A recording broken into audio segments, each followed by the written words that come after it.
जब भी हम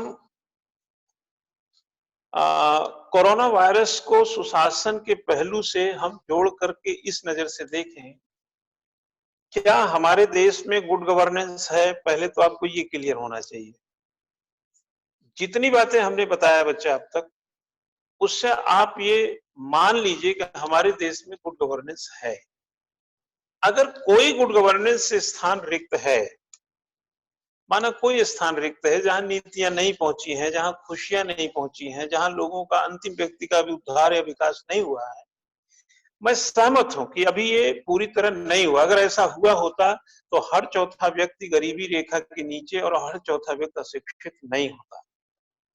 लेकिन जिस वातावरण का, जिस तरह 50 के दशक में 47 में भारत आजाद हुआ, जिस तरीके का इसका एक लोकतांत्रिक आभामंडल विकसित हुआ, जिस तरीके से ग्रेट इंडियन कॉन्स्टिट्यूशन 26 जनवरी 1950 को भारत में लागू हुआ, और जिस तरह ये एशिया, अफ्रीका और लैटिन अमेरिका के देशों में शामिल एक तीसरी लहर के रूप में आगे बढ़ा, उसकी तुलना अगर पहली और दूसरी लहर से करेंगे, पहली और दूसरी दुनिया से करेंगे, तब तो आप काफी शिकायत कर सकते हैं। लेकिन आपको मैं फिर याद दिला रहा हूं कि कोरोना वायरस और सुशासन के संबंध को, अगर हमारे यहां सुशासन नहीं होता, हमारे यहां bureaucracy, new bureaucracy civil services और सिविल सर्वेंट के फॉर्म में नहीं होती, हमारे यहाँ की ब्यूरोक्रेसी या हमारे गवर्नेंस जन केंद्रित, लोक कल्याण और संवेदनशील नहीं होता, खुला और पारदर्शी, जवाबदेह और उत्तरदायी नहीं होता, तो ध्यान रखिएगा सुशासन नहीं होता। अगर सुशासन यह सब है तो सुशासन है। और अगर इसको हम इस नजरिए से देखें तो जिन देशों ने, जिन पश्चिमी देशों में जो पहली और दूसरी दुनिया है, जहां पहली और दूसरी लहर है, 1789 में जॉर्ज वाशिंगटन अमेरिका के पहले राष्ट्रपति, जो ट्रंप जिसका नेतृत्व करते चले आए सभी लोगों के, वहां से चलने वाला अमेरिका, जिस इंग्लैंड से हम गुलाम रहे, उस इंग्लैंड की, जब हमारे यहां कच्ची मिट्टी की सड़कें नहीं थी तो उसके यहां चमचमाती हुई एकदम बल खाती गाड़ियां चलती थी सड़कों।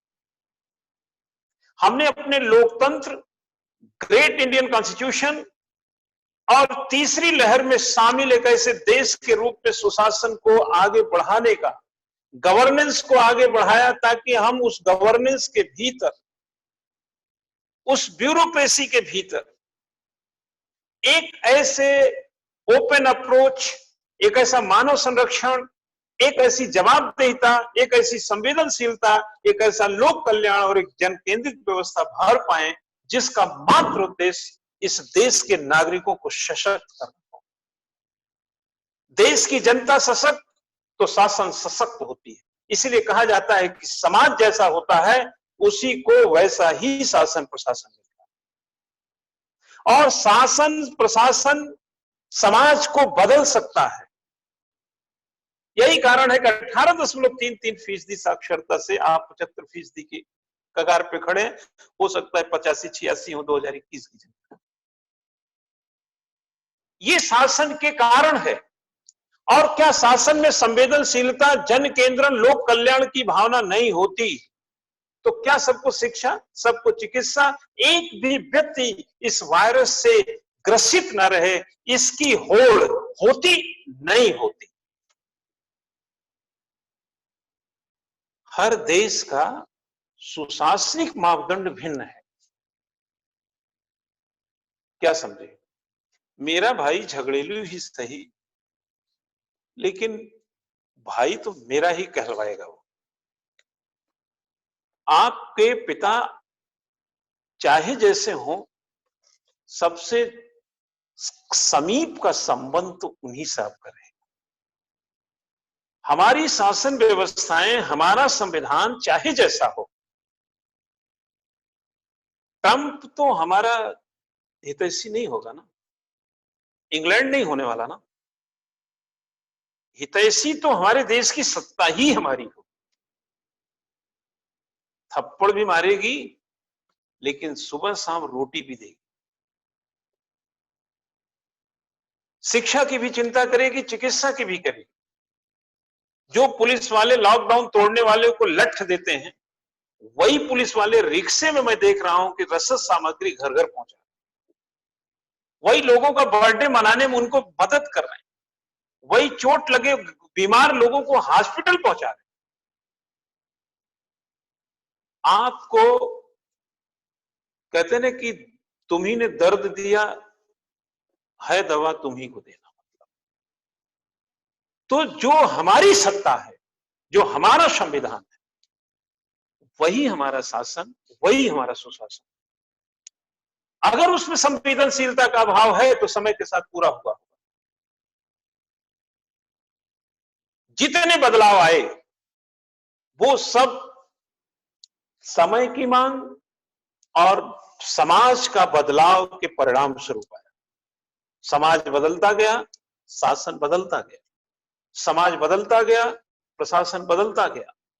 अब प्रशासन और शासन बदल गया और समाज जागरूक हुआ, संचेतना युक्त हुआ, अपने हक के प्रति समझदार हुआ, तो प्रशासन भी उदार हो गया, प्रशासन भी सुशासन में बदल गया, प्रशासन भी संवेदनशील हो गया, प्रशासन भी लोक कल्याणकारी हो गया, सरकारें भी लोक कल्याणकारी हो गई, नीतियां भी लोक कल्याणकारी हो गई और खुशियां सब तक पहुंचने लगी।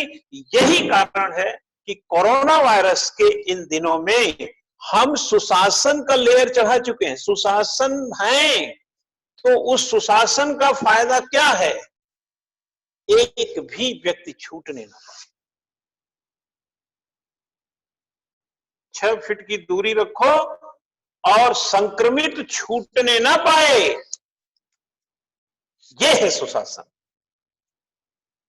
इटली में क्या हुआ, स्पेन में क्या हुआ, अमेरिका में क्या हुआ, इंग्लैंड में क्या हुआ? क्या हुआ? पहली और दूसरी दुनिया की लहर में क्या हुआ? हम तो तीसरी लहर हैं, वो तो पहली दूसरी लहर थी। हमारा सुशासन हमारे समाज के हिसाब से है, उनका सुशासन उनके समाज के हिसाब से है। हमारा सुशासन हमारी पारिस्थितिकी के हिसाब से है, उनका सुशासन उनकी पारिस्थितिकी के हिसाब से है। लेकिन नीति और निर्णय में, नीति और निर्णय अगर सुशासन को तय करते हैं तो मौजूदा परिस्थिति में जिन देशों, पश्चिमी देशों का मैंने नाम लिया, वहां पर नीति और निर्णय समय से तय नहीं किए गए, इसलिए वो भले ही पहली और दूसरी लहर होंगे लेकिन वो तीसरी लहर से नीचे बह रहे। अब तीसरी लहर है भारत। क्यों? क्योंकि नीति और निर्णय के मामले में भारत ने तुलनात्मक बेहतर निर्णय लेकर के यह जता दिया कि उसके पास सुशासन का गट्स था। जनता के प्रति संवेदनशीलता, लोक कल्याण और जन केंद्रित भावना का ओतप्रोत होना उसके पास था और उसके पास होने के कारण 25 मार्च को लॉकडाउन कर दिया गया। लेकिन जो पहली दूसरी दुनिया है, जो पहली दूसरी लहर है, उसके पास भले ही सुशासन की सारी योग्यता रही हो, लेकिन कोरोना वायरस की तुलना में उसका गुड गवर्नेंस फेलियर है। आप चले जाइए, WHO कितना अंक देता, पहले नंबर पर रखता है। अगर आप मानव विकास में पीछे हैं, हंगर इंडेक्स आपका बहुत खराब है, शिक्षा चिकित्सा में भी हम गए गुजरे, फिर भी कोरोना वायरस के कंपैरेटिव देश के गुड गवर्नेंस में हम अव्वल हैं। टिप्पणी में लिख दीजिएगा कमीशन कि गुड गवर्नेंस की जो प्रोबेबिलिटी इंडिया में कम दिखती थी दूसरे देशों की तुलना में, पश्चिमी, उतने ही लेस मोर सवाल ये नहीं है कि गुड गवर्नेंस कितना है, सवाल ये नहीं है कि हॉस्पिटल कितने हैं, सवाल ये नहीं है कि डॉक्टर कितने हैं, सवाल ये नहीं है कि वेंटिलेटर कितने हैं, दवाइयां कितनी हैं। सवाल ये है कि संवेदनशीलता, जनकेंद्रित भावना और नीति और निर्णय के मामले में समय कैसा है, आपका पहल कैसा है। लेस मोर, क्या समझे, हम कम में ज्यादा करते हैं, वो ज्यादा में कम कर गए। Spain 5 crore, Italy 6 crore, America 33 crore. मरने वालों का डेटा जोड़ लीजिएगा, बीमार होने वालों का डेटा इंग्लैंड वगैरह मिला के जोड़ लीजिएगा, सारे देश की पॉपुलेशन मिला दीजिएगा, तब भी हमारे देश की पॉपुलेशन के आधे नहीं पहुंचे। और बीमार होने मरने वालों की संख्या देख लीजिए। हम लेस मोर, इसलिए गुड गवर्नेंस क्या है, उनके पास गुड गवर्नेंस के सारे आइटम, पहले नंबर का स्वास्थ्य व्यवस्था, दूसरे नंबर की स्वास्थ्य व्यवस्था।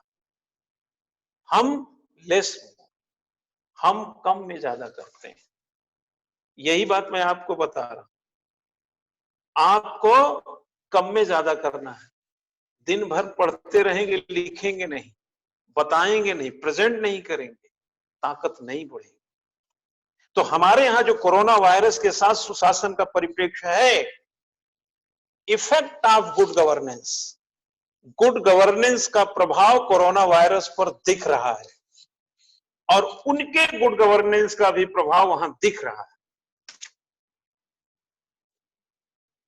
इसका मतलब हमारे देश में गुड गवर्नेंस है। हम पहले कहते थे गुड गवर्नेंस इसकी वजह से होगा, गुड गवर्नेंस इसकी वजह से होगा, गुड गवर्नेंस उसकी वजह से, ये है गुड गवर्नेंस। लेकिन गुड गवर्नेंस आपने कोरोना वायरस के इन दिनों में, पिछले 1.5 महीने से गुड गवर्नेंस ही आजमा रहे हैं।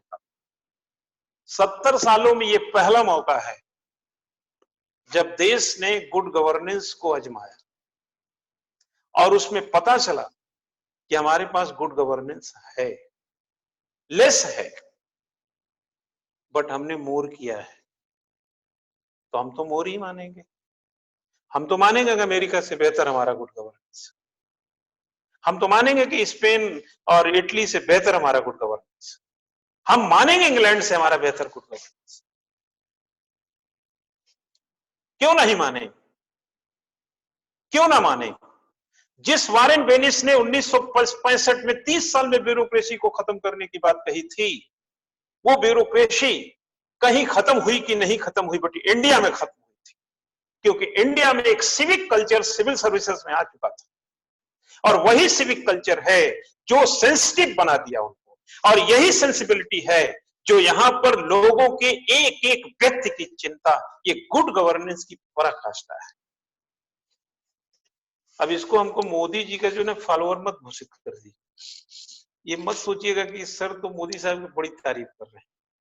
बात मोदी साहब की नहीं है, ना मैं मोदी जी की तारीफ कर रहा हूं ना किसी, हम तो देश की शासन प्रशासन की बात, इस निर्णय को, इस नियोजन को, इस नीति को हम सत्ता से जोड़ के नहीं देख रहे हैं, हम भारत सरकार वहां की शासन और प्रशासन से देख रहे हैं।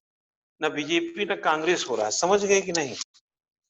हाँ, समझ लेना इसको ठीक से। तो कोरोना वायरस और सुशासन का भारत के परिप्रेक्ष्य में जो संबंध दिखाई देता है, अंततः स्पष्टतः यह कह सकते हैं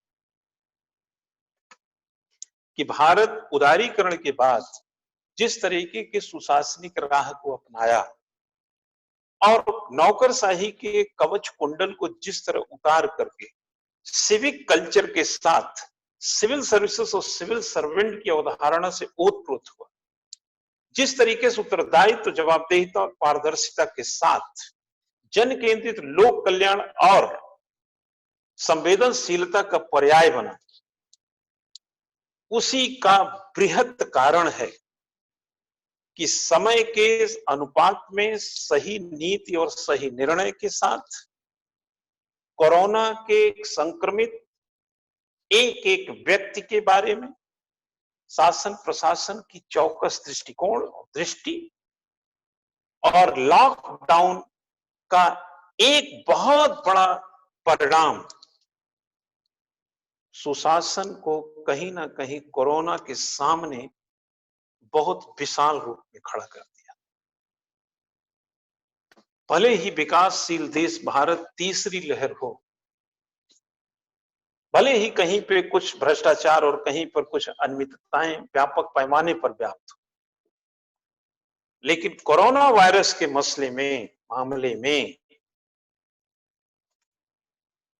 बिना किसी असुविधा के, बिना किसी दुविधा के इस बात को स्वीकार किया जाना चाहिए